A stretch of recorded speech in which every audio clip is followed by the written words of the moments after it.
Hi everyone, thanks for joining me for part 1 of my August book haul. I'm going to start first with The Wonder of All Things by Jason Mott. He also wrote The Returned, which I haven't read, but there's a TV series based on that book. But this one is, it says, on an ordinary day at an air show, like that in any small town across the country, a plane crashes into a crowd of spectators. After the dust clears, a 13-year-old girl named Ava is found huddled beneath a pocket of rubble with her best friend Wash. He is injured and bleeding, and when Ava places her hands over him, his wounds disappear.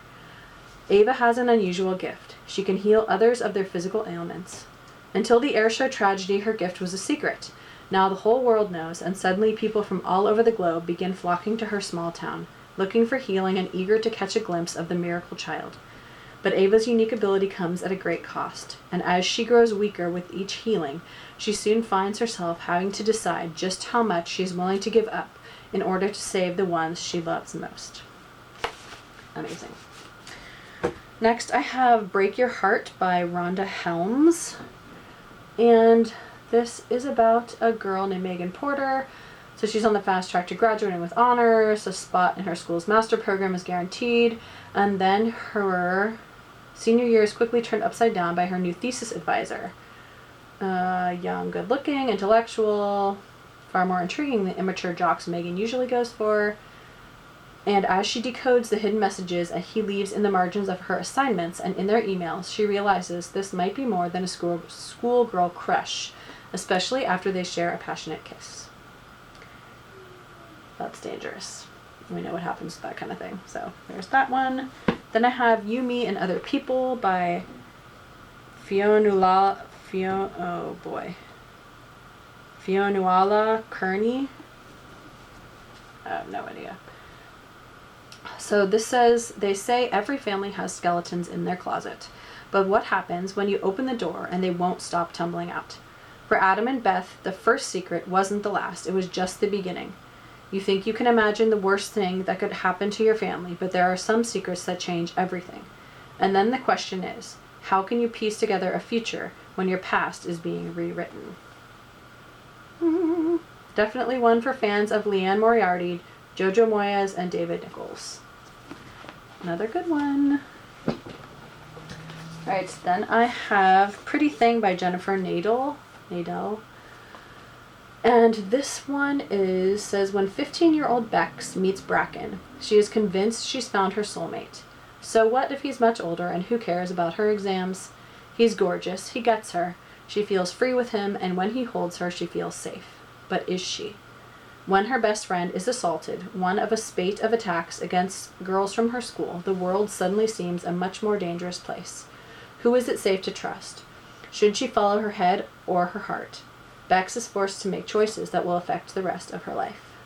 So it's set during the summer of '76.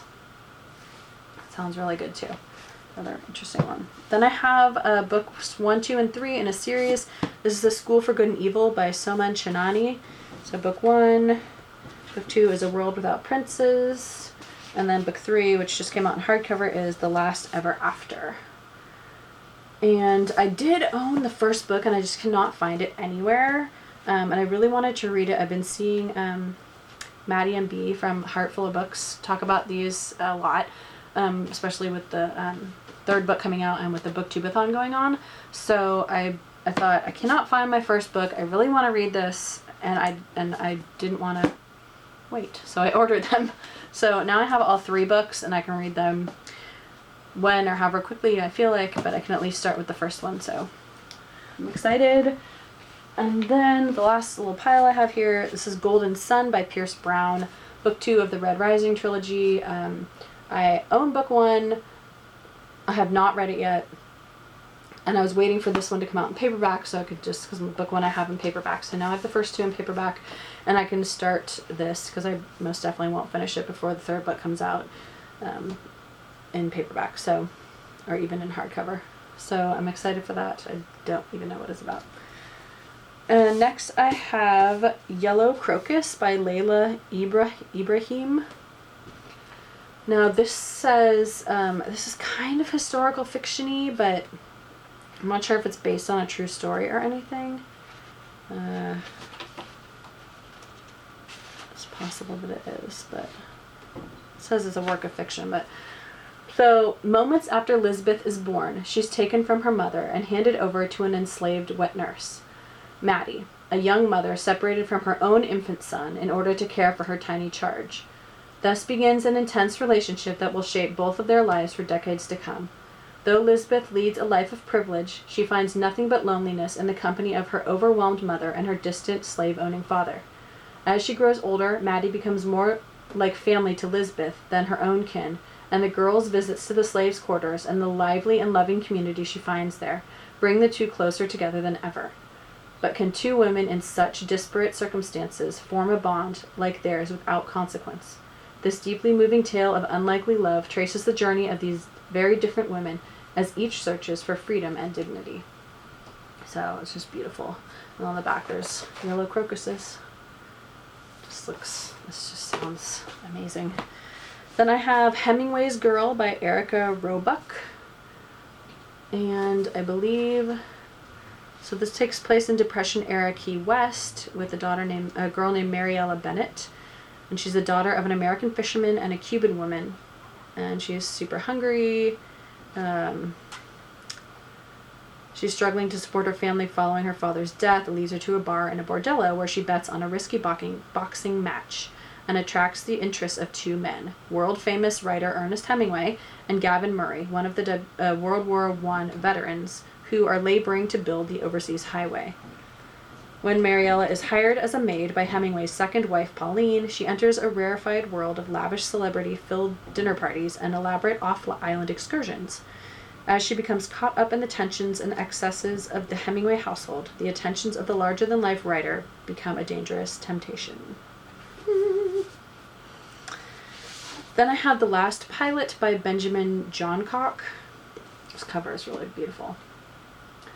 So this is about Jim Harrison is a test pilot in the United States Air Force, one of the exalted few. He spends his days cheating death in the skies above the Mojave Desert and his nights at his friend Poncho's bar, often with his wife Grace.